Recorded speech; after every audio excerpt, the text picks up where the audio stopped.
Este é um episódio especial sobre as eleições presidenciais portuguesas. Infelizmente, devido a uma falha técnica, o meu áudio, Bruno Mourão, não foi captado. Ainda assim, este é o ABC do Mundo, um programa sobre o planeta e os seus redondos vocábulos. Desta vez, apenas com a análise de Bernardo Valente e Alberto Cunha. Olá Bruno, boa noite. E olá Alberto, boa noite. Várias coisas, né? Aliás, começando pelo fim, então, pelo fim da tabela classificativa. Bom, parece-me estranho ninguém falar do facto do Jorge Pinto ter tido menos votos que o candidato Vieira, né? Que só por si revela muito aquilo que é a força do LIVRE para além do Rui Tavares. Ou seja, o que existe no LIVRE, parece-me que o Jorge Pinto, parece-me ser pelo menos, ou parece-me ter sido um candidato bastante competente na maior parte dos momentos, bastante eloquente no geral, nada polarizante ou polarizador, mas a verdade é que acaba com menos votos que o Manuel João Vieira, e o Manuel João Vieira acaba também por ser o candidato antissistema, no sentido em que, claro, que é cómico, um bocadinho à semelhança do que o Tino Rã já foi em tempos, mas é o candidato que também, cada voto no Manuel João Vieira é um voto de protesto contra aquilo que nós chamamos o sistema, e portanto há mais gente descontente com o sistema que prefere votar no candidato Vieira do que no candidato do LIVRE, e logo começando por aí parece-me caricato. Depois, continuando nessa fase descendente da esquerda portuguesa, como sabemos, os votos de António Filipe e de a Catarina Martins acabou por ser a vencedora do quadrante à esquerda, se não contarmos com o seguro, e a verdade é que nenhum deles fez mais que 3%, portanto estamos a falar de números muito residuais, e o PCP, que é um partido histórico, e com um eleitorado muito fiel, tem aqui também uma derrota, porque a verdade é que António Filipe é um dos grandes nomes do PCP há muitos anos, mesmo que não seja muito conhecido do grande público. Tem estado sempre próximo das cúpulas do poder do PCP, no entanto nunca ascendeu também ao poder, um bocadinho, creio que à semelhança de João Ferreira, João Oliveira, por ser demasiado escolarizado para aquilo que o PCP quer na sua liderança. Para além... Controvérsia aqui nesta análise. Não, parece-me, não digo isto com tom pejorativo, atenção, parece-me que também faz falta ao PCP, porque na sua gênese, todos os partidos de esquerda, ou pelo menos os partidos de esquerda marxistas, leninistas, se quisermos chamar assim ao PCP, sempre tiveram operários no poder, ou quase sempre, e a verdade é que ao longo dos anos 70, 80, a maior parte dos partidos comunistas ou foram extintos, ou então modernizaram-se de alguma forma e aproximaram-se daquilo que hoje, da política identitária, ou seja, mais próximos daquilo que hoje é o Bloco, por exemplo.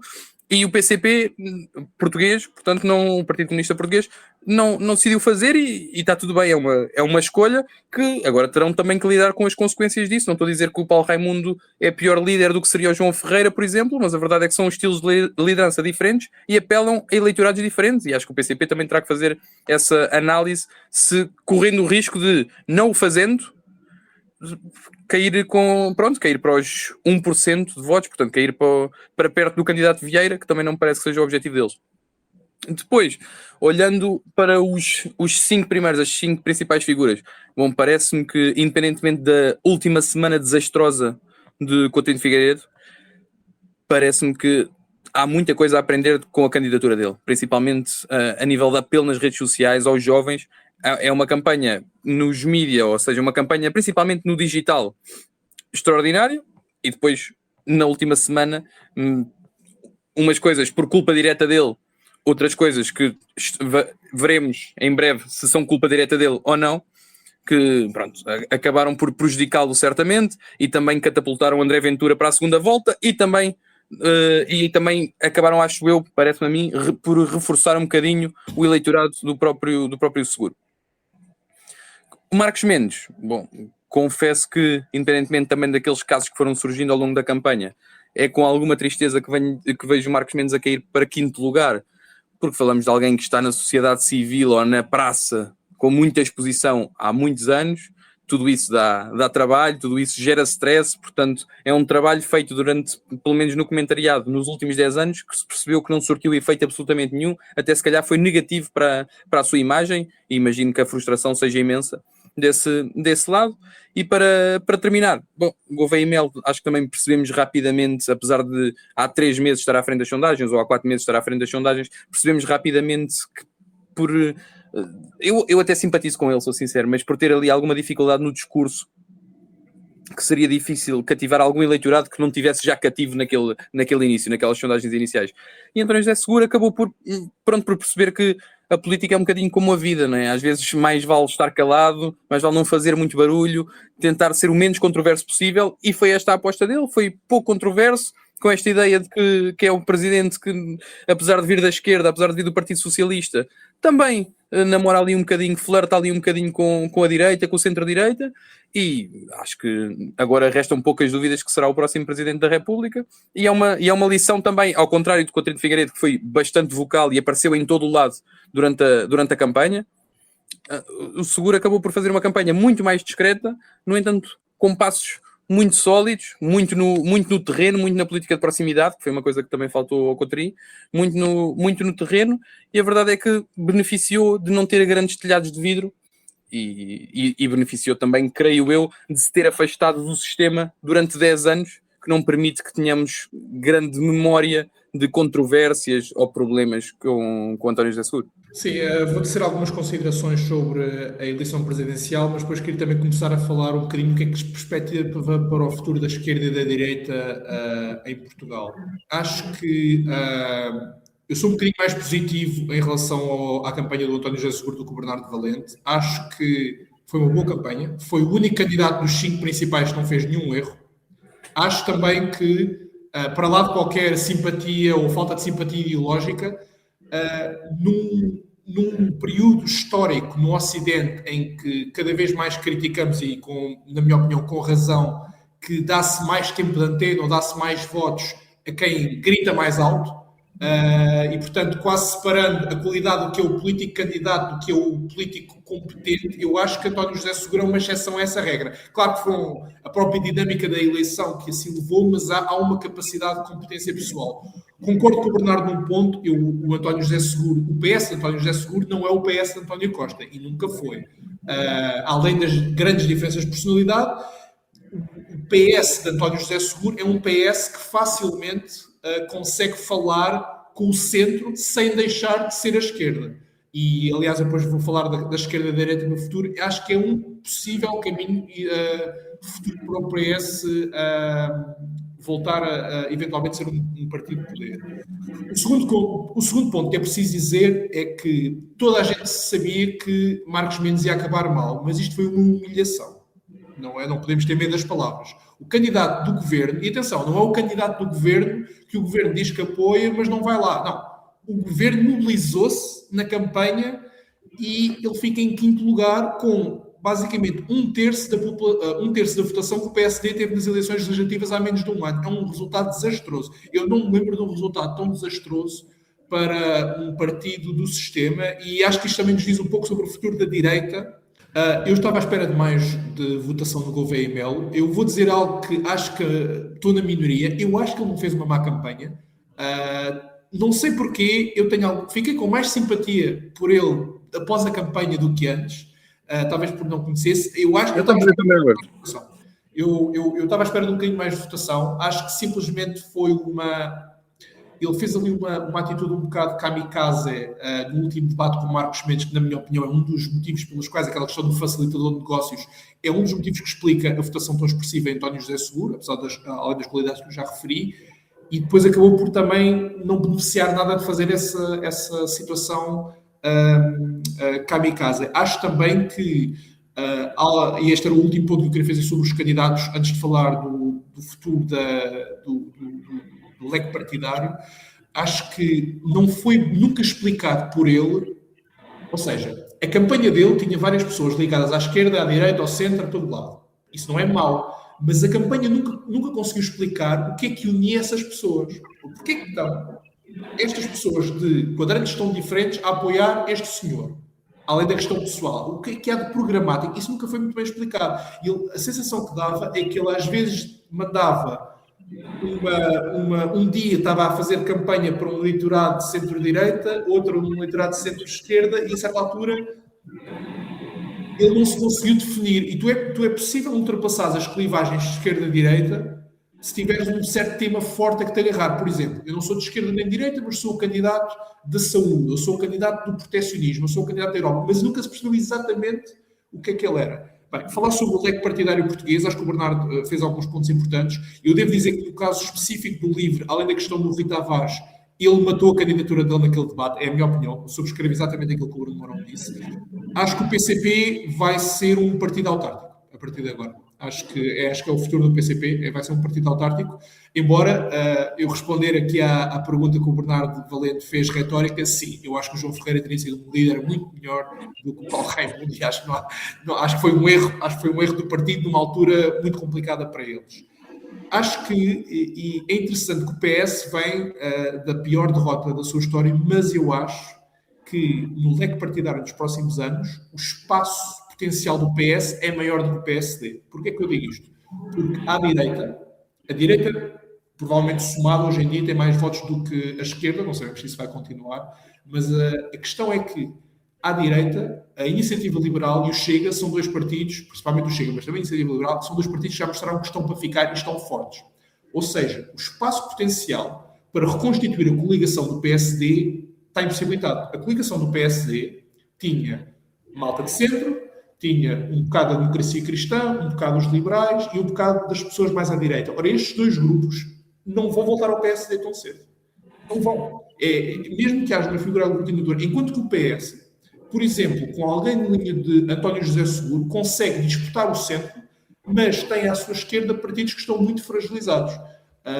Agora vocês podem me dizer, se o PS seguir essa linha vai perder um bocadinho mais para o LIVRE. Vai, mas não tanto com o PSD, que não tem quase possibilidade de ir buscar o liberal. Portanto, eu acho realmente que o potencial também do PS é maior do que o PSD, não quer dizer que seja aproveitado. E pronto, acho que eram estas coisas que me aprazia dizer.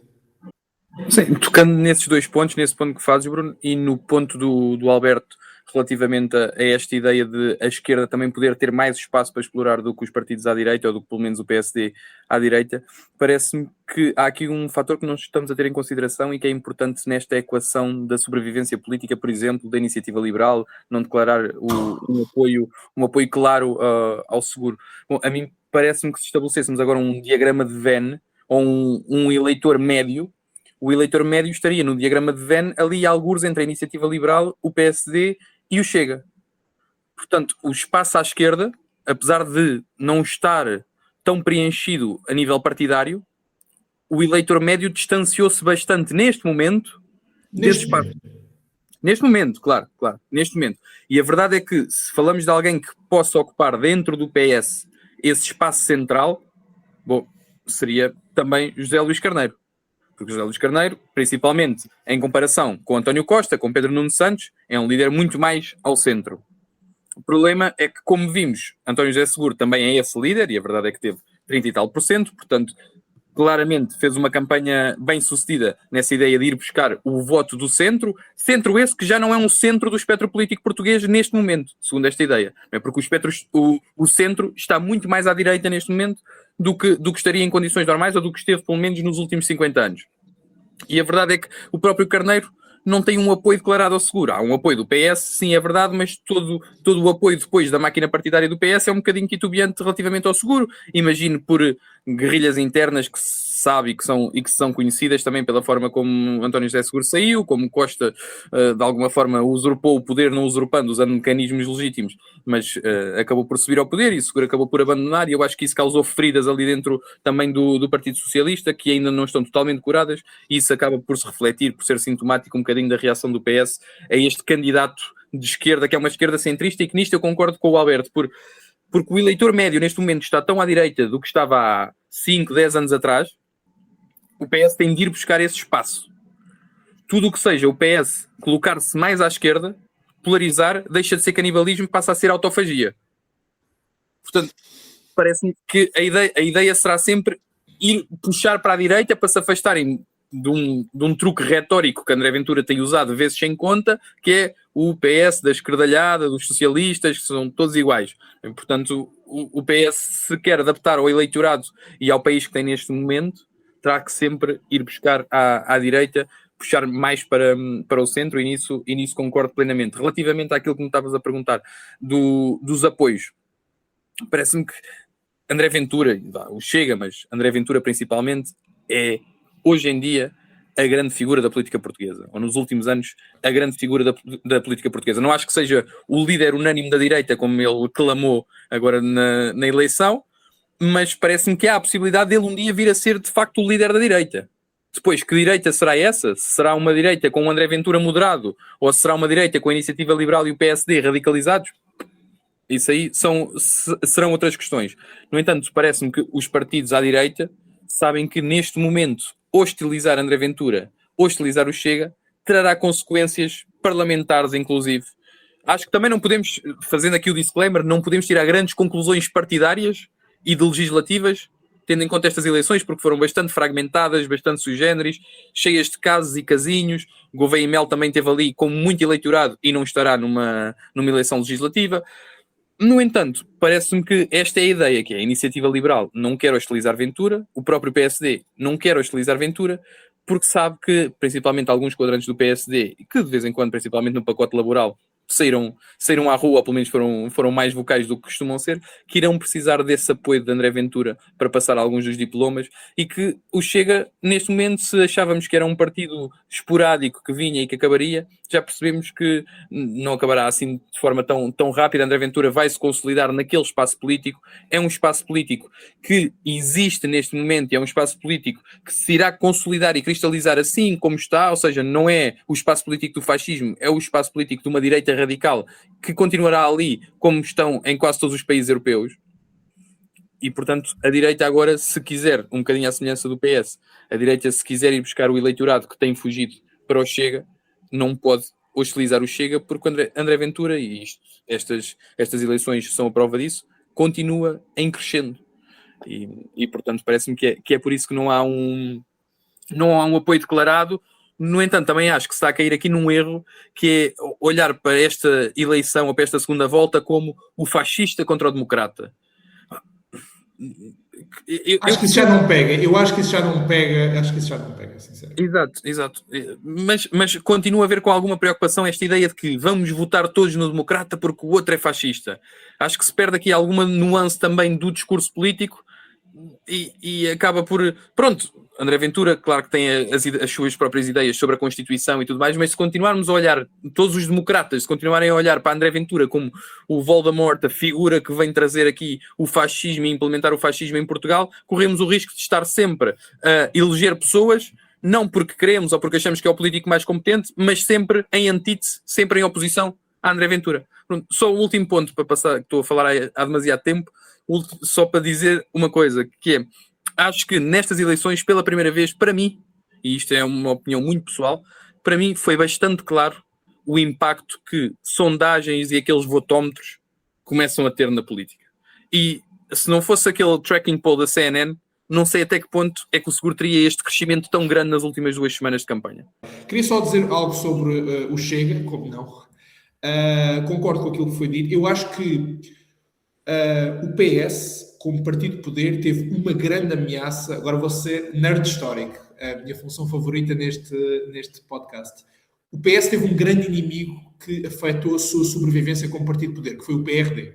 E foi com sorte que o PRD foi eliminado. O Chega é o PRD do PSD. O PSD não sabe o que é que há de fazer com o Chega. Ninguém sabe o que é que há de fazer com o Chega. Porque existem perigos em legitimar, entre aspas, o Chega e o seu papel. Existem perigos em afastar totalmente do Chega. Existem perigos em aquilo que está a fazer agora, que é ser um pouco pragmático e usar o Chega de vez em quando.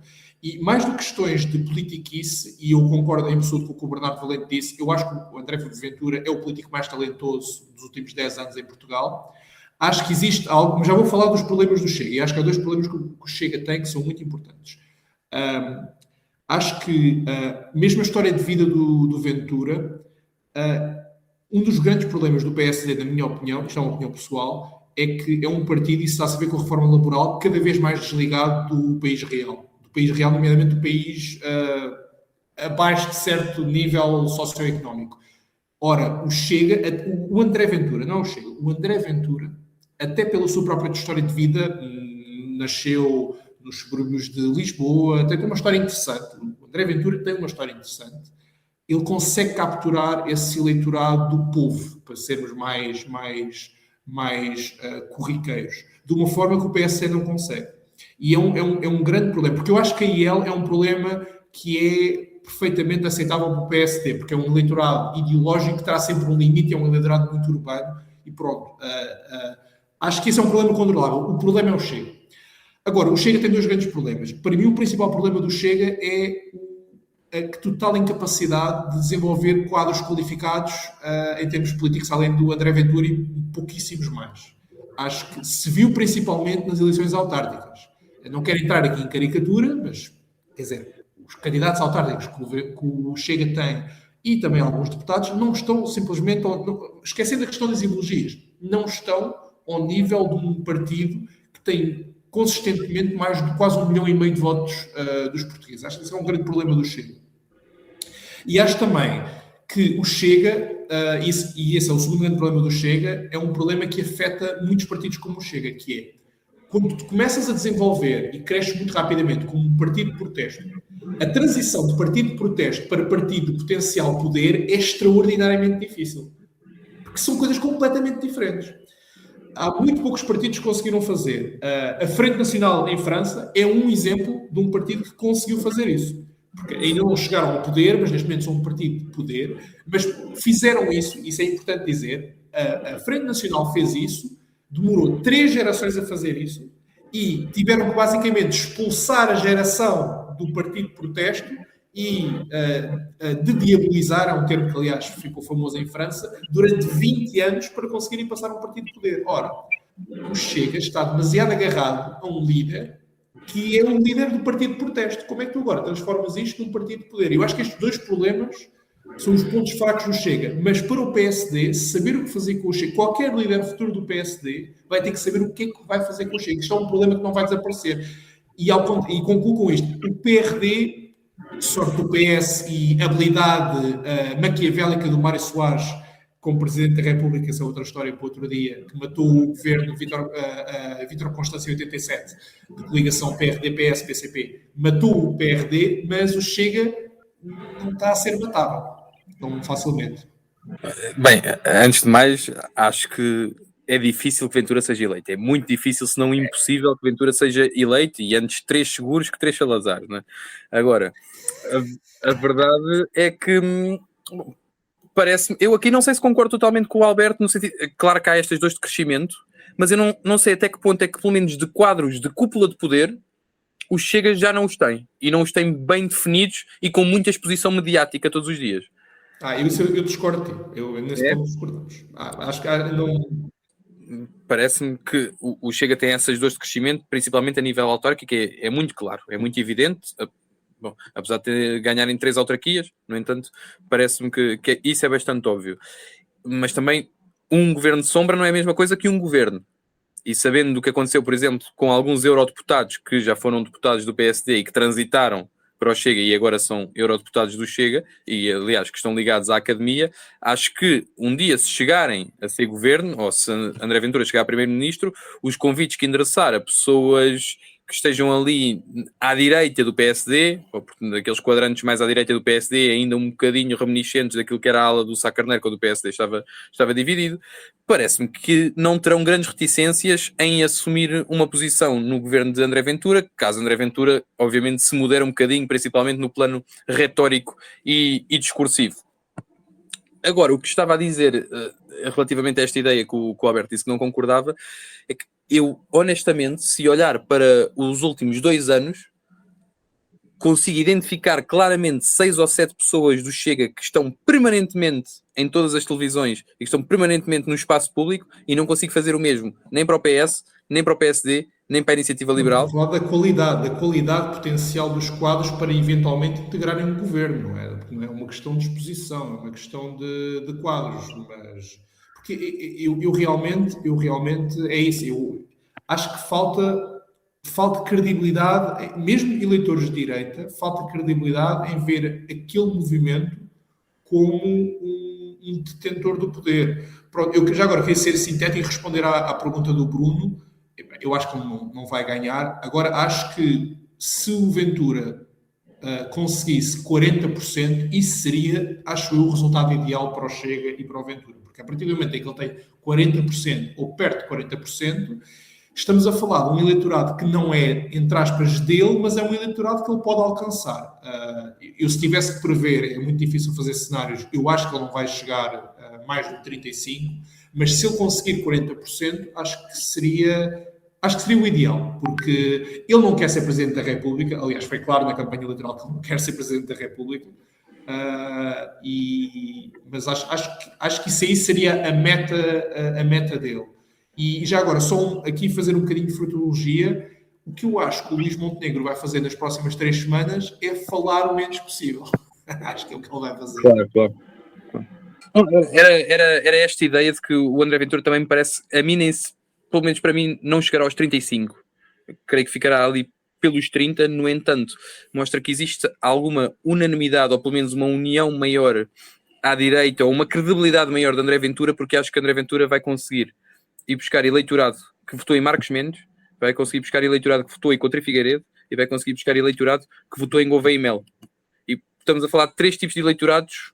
O de Coutinho Figueiredo e Marcos Mendes são muito parecidos, um mais urbano talvez que o outro, mas de qualquer das formas... Mais jovem também.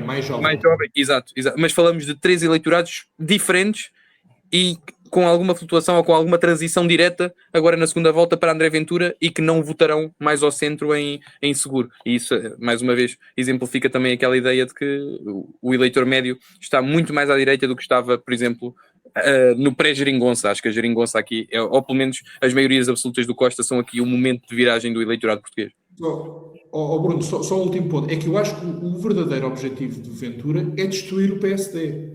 Isso é que é o verdadeiro objetivo de Ventura, é acabar com o PSD como partido de poder. E vocês estavam a dizer que estas eleições são presidenciais e que não são necessariamente transferíveis. Eu concordo, mas esta eleição já, independentemente da segunda volta, é mais um passo a caminho do objetivo do Chega. Não estou a dizer que vai acontecer, mas a caminho mais perto do Chega de destruir o PSD como um partido dominante da direita.